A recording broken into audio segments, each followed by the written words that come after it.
Hey, it's Amy Pearson here from beingamytheblog.com. I'm outside today because it is warm and summer has started here in Ashland, Oregon, which makes me super happy because I'm a warm weather girl. But today I wanted to talk a little bit about this concept of neutrality and kind of my history with neutrality.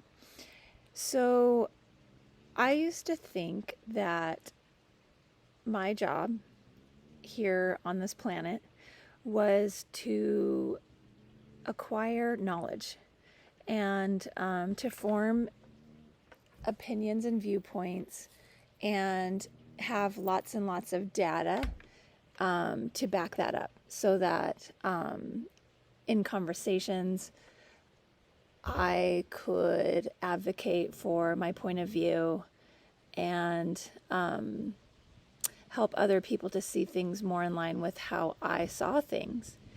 And what I'm realizing right now is that that sort of way of being came from the emotional vibration of shame and fear.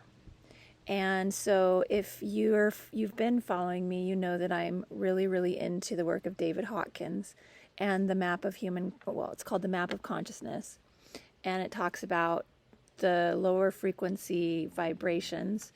Anything that's vibrating under 200 is coming from this position of force, trying to force things to change, trying to force people to see things differently, trying to force people to behave differently. And shame and fear definitely occupy those lower frequency emotions. And it's interesting because I actually used to feel a little judgy about people who came from this place of neutrality, who didn't often have opinions about things, who didn't really care to dive into research or knowledge. I was someone who I've been, let's see, I've gotten a master's degree. I went to college, and I spent I worked for a think tank, and I spent a lot of time. I remember I used to have 3 different newspapers delivered so that I could be up to date on everything that the news was saying. And I definitely get that there's a place for that. And I definitely get how important it is to be as informed as you can be, and to be able to advocate for yourself. But I think I think that so many people who feel the way that I felt about how important it is to have a viewpoint and to advocate for that viewpoint and to research and have knowledge to back up that viewpoint. I think a lot of that comes from a place of shame. I think a lot of that comes from fear, and I think a lot of that comes from anger. And I think that what people don't realize is that those are lower frequency vibrations that really just contribute more of that vibration into the world, which is why I think our reality is a reflection of where we are as a system, as a culture, as a humanity. It's really just this mirror. What's happening right now socially is a mirror for where we are resonating. And so I believe that we can have opinions, and we can research things, and we can advocate for things, but I think that we can do it from higher frequency vibrations. What would be different if you expressed a viewpoint and it came from a place of courage, acceptance, neutrality, which is really just not attaching to whether or not someone changes their view, or whether or not someone agrees with you, whether or not someone sees things differently? What if your viewpoints could come from a place of love? It's, to me, an interesting question. And I wanted to kind of touch on how David Hawkins talks about this vibration of neutrality, because I really do think that we have undervalued neutrality. I don't know if you're like me, or then maybe you have this judgment around people who hold neutrality. Maybe there's a judgment around people who aren't participating in the polarization right now of society. There's that expression, spiritual bypassing. And I just think that we as a culture have placed so much emphasis on the importance of having a view, standing for something, positionality, advocating for your viewpoint, trying to get people to change. And all of that has its place, but I think I would like to invite people to consider that those things can happen from higher frequency vibrations, but also that neutrality is okay. Like, it's okay to not participate in the polarization right now that is happening on a global level.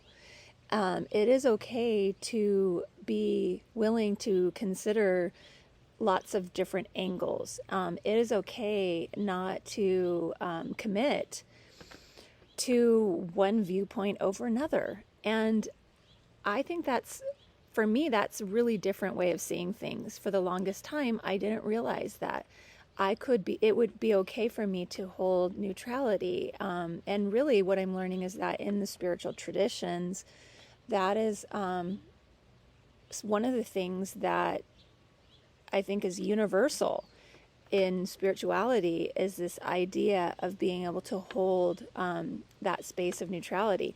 And what I have found is that I am so much more open. I give myself the gift of being able to see things from a variety of perspectives. I can be more compassionate. It opens me up to curiosity, so that ironically I end up learning more when I can hold neutrality.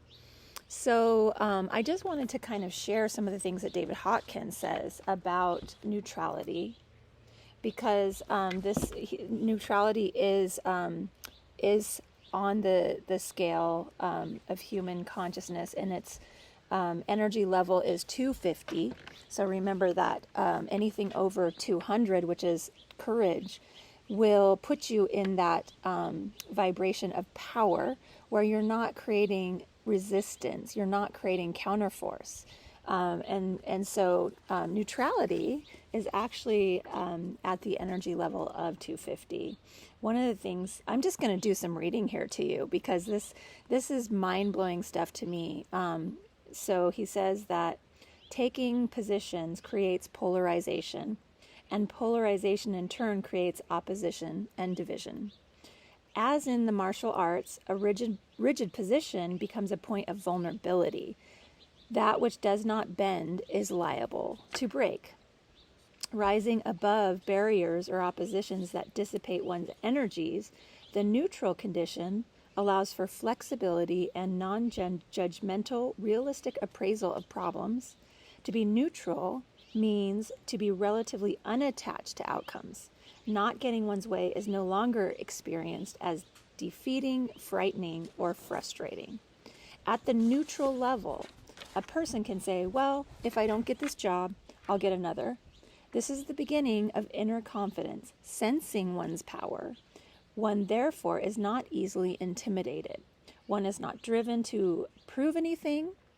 The expectation that life with its ups and downs will be basically okay if one can roll with the punches is a typical 250 level attitude. People of neutrality have a sense of well-being. The mark of this level is a confident capability to live in the world. This is therefore experientially a level of safety.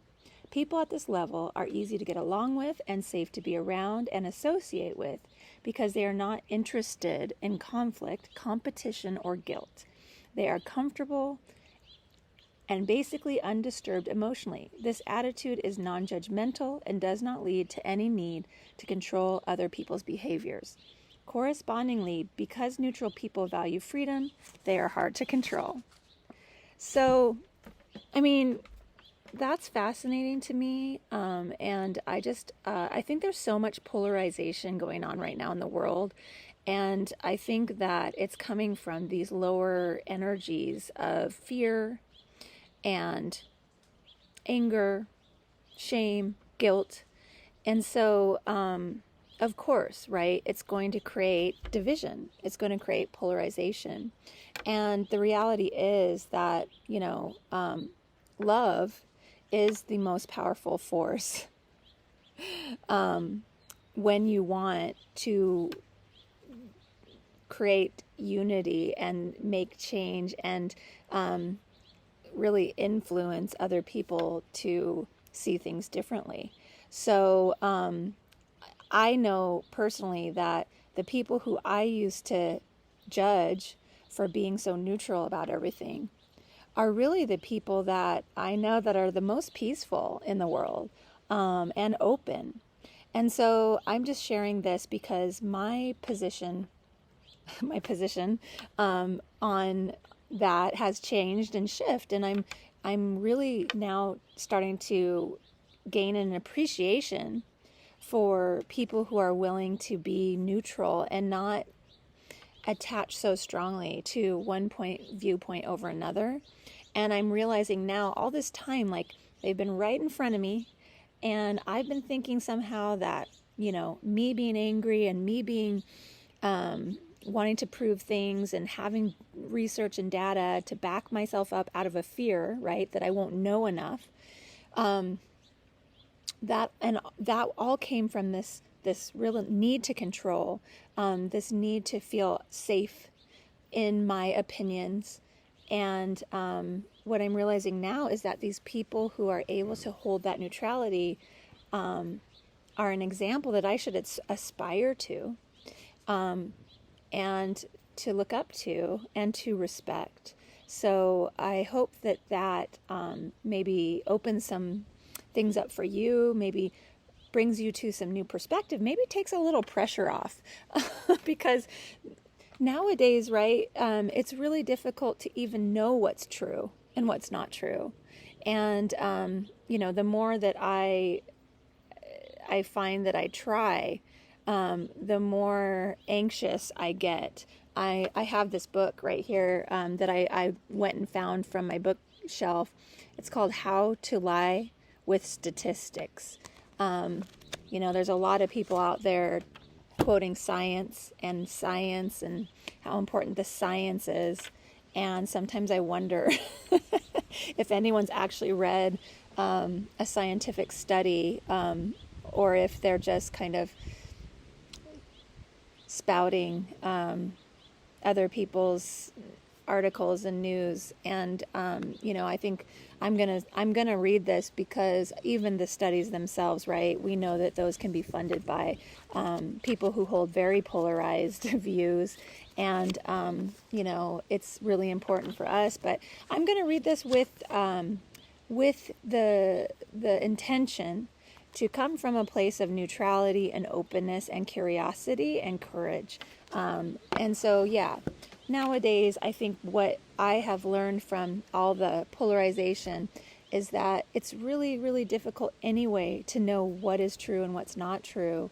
And so that has really helped me to release my attachment to having to feel like I need to know all, right? There's so much, and really there's so much to learn, and it's okay to be exactly where we are with everything. So hopefully that was helpful. I'm Amy Pearson. Thanks for being a part of this video. If you liked it, give it a like, give it a share. I love comments. I'm kind of curious how where you are in terms of neutrality, and what your thoughts are about this video. So please leave me a comment if you do find this interesting or helpful, or if it brings up anything for you.